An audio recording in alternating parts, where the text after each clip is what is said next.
चल रहा है, ठीक है ना। तो जो मैं आपको बताने वाला हूँ, जो आपका इजीली आप सिलेक्शन कैसे ले सकते हो एसएससी सीएचएसएल में, जो 2024 में आपकी वैकेंसी आउट हुई है, ठीक है ना। कैसे आप सिलेक्शन ले सकते हो उसमें, ठीक है ना।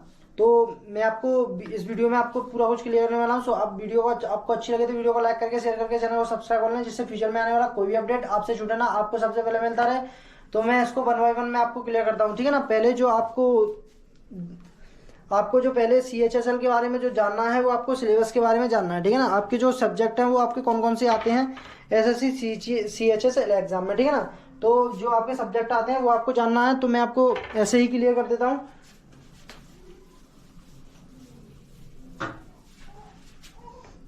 ठीक है ना। जो आपका फर्स्ट आता है वो आपकी इंग्लिश आती है, इंग्लिश लैंग्वेज आती है ना। सेकंड आपका जनरल इंटेलिजेंस यानी कि रीजनिंग आती है, क्वांटिटेटिव एप्टीट्यूड यानी कि मैथ आता है, और जो आपकी जनरल अवेयरनेस आती है, ठीक है ना। तो ये आपके 4 सब्जेक्ट हो जाते हैं मोस्ट, ठीक है ना। जो आपके क्वेश्चन होते हैं वो 25 क्वेश्चन आते हैं प्रत्येक क्वेश्चन। जैसे इंग्लिश हो गया तो इंग्लिश में आपको 25 क्वेश्चन देखने को मिलेगा, जनरल इंटेलिजेंस में आपको 25 क्वेश्चन देखने को मिलेगा, और जो आपका मैथ हो गया, मैथ में भी आपको 25 क्वेश्चन देखने को मिलेंगे, एंड आपकी जो जनरल अवेयरनेस हो गया उसमें भी आपको 25 क्वेश्चन देखने को मिलते हैं, ठीक है ना। 25 क्वेश्चन, ठीक है ना। जो आपके इसमें नंबर दिए जाते हैं वो आपको 50 नंबर दिए जाते हैं, यानी कि प्रत्येक क्वेश्चन के लिए 1 नंबर, वो 2 नंबर दिया जाता है, तो ठीक है ना। प्रत्येक में आपको 50-50 नंबर का हो जाता है, ठीक है ना। तो जो आपके क्वेश्चन होते हैं वो आपके 100 क्वेश्चन पूछे जाते हैं। 100 क्वेश्चन जो आपके होते हैं वो 2 मार्क्स का एक क्वेश्चन होता है, तो 100 × 2 कर सकते हो, तो आपके 200 मार्क्स हो जाते हैं। तो ये जो पेपर होता है इसमें आपकी जो 1/4 की नेगेटिव मार्किंग होती है, यानी कि 0.50 आपकी नेगेटिव मार्किंग रहने वाली है। ये क्वेश्चन गलत गया तो,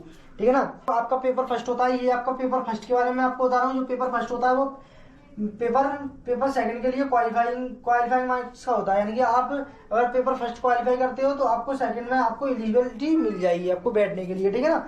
ये होता है, ठीक है ना। और जो ठीक है ना, और आप सबसे पहले आपको जो है आप इसका सिलेबस जानना है एसएससी सीएचएसएल का। आप सबसे पहले इसका सिलेबस जानिए, क्या क्या इसका सिलेबस है, क्या क्या कौन कौन से टॉपिक से इसमें क्वेश्चन आते हैं और सारा कुछ, ठीक है ना। जो आपका सेकंड पार्ट होता है उसमें आपको सेक्शन वाइज देखने को मिलता है। मॉड्यूल 1 में आपकी मैथमेटिक्स आती है, और मॉड्यूल सेकंड में आपकी रीजनिंग देखने को मिलती है, ठीक है ना। और सेक्शन सेकंड में आपको मॉड्यूल के हिसाब से ही देखने इंग्लिश लैंग्वेज देखने को मिलती है, एंड मॉड्यूल 2 में जनरल अवेयरनेस मिलती है, ठीक है ना। जो आपका पेपर सेकंड होता है उससे ही आपकी जो है उसमें आपकी जो होता है वो आपकी मेरिट लिस्ट पेपर सेकंड के हिसाब से बनती है।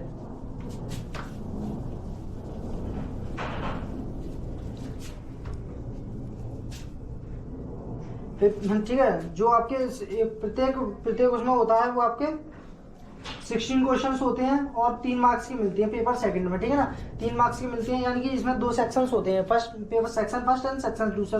60 से 60 यानी कि 180 इंटू 180 प्लस 180, ठीक है ना। तो 360 में से जो आपकी मेरिट लिस्ट बनती है वो आपकी मेरिट लिस्ट 360 से तैयार होती है। वो मैंने आपको जो सीएचएसएल की वैकेंसी आउट हुई थी उस दिन मैं आपको बता दिया था, जो आपकी किससे आपकी जो मेरिट लिस्ट बनती है किससे तैयार होती है, ठीक है ना। तो जो आपको इसमें मैं आपको मोस्ट इंपोर्टेंट था वो मैं आपको बता रहा हूँ, जो आपका आप इजीली इसमें एसएससी सीएचएसएल 2024 में कैसे सिलेक्शन ले सकते हो, ठीक है ना। 2024 में फर्स्ट ऑफ ऑल आपको इसकी सिलेबस के बारे में जानना होगा, इसका सिलेबस क्या क्या है, ठीक है ना। सिलेबस जान के उसकी सिलेबस आपको थोड़ा बहुत इसमें इसका पढ़ भी लेना है, ठीक है ना, पढ़ लेना है। और फिर सेकंड आपका आता है वो आपका पीवाईक्यू। इसके जो पीवाईक्यू है वो आपको सबसे ज्यादा लगाने हैं, ठीक है ना।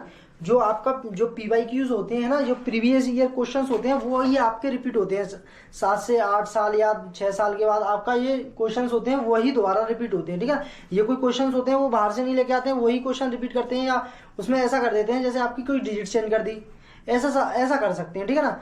तो आपका कोई भी नए क्वेश्चन ये नहीं लेके आते, ठीक है ना।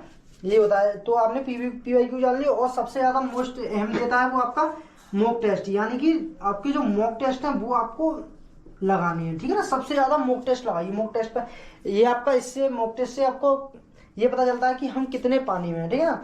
तो ये आपका मॉक टेस्ट होता है वो आपका रिवीजन के लिए होता है, ठीक है ना। मॉक टेस्ट में अगर आपके 100 क्वेश्चन हैं, 100 क्वेश्चन हैं, तो 100 में से आपने 70 क्वेश्चन कर दिए, 70 क्वेश्चन आपने इजीली कर दिए, और जो आपके क्वेश्चंस रह गए वो 30 क्वेश्चंस रह गए वो आपने नहीं कर पाए। तो आपको इनको भी 30 क्वेश्चन है उनको छोड़ना नहीं है, इनको भी कहीं ना कहीं से आपको जो कौन कौन से, पहले देखो किस में से, कौन से टॉपिक से क्वेश्चन है ये, क्या मैथ में से है, क्या जनरल इंटेलिजेंस में से है, क्या रीजनिंग में से है ना, क्या आपकी जीके से क्वेश्चन है, ठीक है ना। तो इनको भी आपको दोबारा से, जो आपका टॉपिक वीक है उसको आप दोबारा से खोलिए, पढ़िए और ऐसे ऐसे क्वेश्चन लगाइए, ठीक है ना। तो इससे ये होता है जो मॉक टेस्ट में होते हैं ना, वो आपके प्रीवियस ईयर ही क्वेश्चन होते हैं, ठीक है ना। तो वही मैं आपको बता रहा हूँ, 8 से 10 साल बाद ये क्वेश्चन जो है रिपीट होते रहते हैं, ठीक है ना। तो मैंने आपको बता दिया, जो आपको सबसे ज्यादा क्या लगाना है, मॉक टेस्ट लगानी है। ये रिवीजन मॉक टेस्ट जो होता है वो रिवीजन के लिए होता है, और आपकी ये देखने के लिए कि आपका लेवल कैसा चल रहा है। जो आपके PYQ है आपका, ये भी आपका लेवल चेक करने के लिए होती है, ठीक है ना।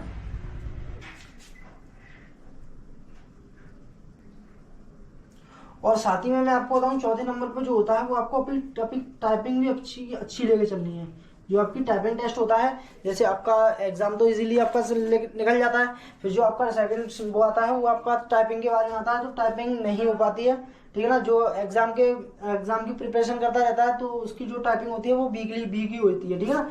तो वो अपनी टाइपिंग पूरी नहीं कर पाता, ठीक है ना। तो वो इजीली सिलेक्शन नहीं ले पाता है। जैसे आपने एग्जाम अपना अच्छा क्लियर कर लिया, जो आपकी टाइपिंग है, टाइपिंग टेस्ट में आप फेल हो गए तो उसका क्या ही लेना। जो आपका जो सारे है ना, जैसे आपने अपना सिलेबस भी पढ़ा, सारा कुछ आपने मॉक टेस्ट भी दिए, ठीक है ना, तो आपकी जो पेपर की प्रैक्टिस होती है वो आपकी बहुत अच्छी हो जाती है।